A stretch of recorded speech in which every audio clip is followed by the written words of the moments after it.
Hello creators, Bavemac here, and today we show how to cinematic cool text animation in our video. Here in this sequence I have two video footage in my timeline. First we are going to title menu, and import any basic text on our first sequence. Now we need some adjustment for our text, like best match with our sequence. Double click on our text track. Now here we show a title edit box. Here first we need to change font. Here I use Splinter font. If you need Splinter font then you need to download from DaFont website, and install it. Now change your text as you like. Now we going to advance option and add tap to outline and change color black and thickness as you like. Next step is tap to animation option and click on no animation option.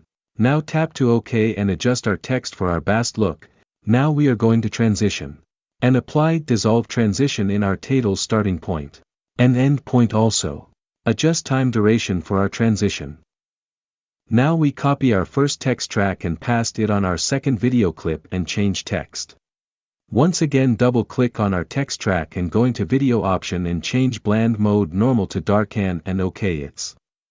Also apply same process in our second text track.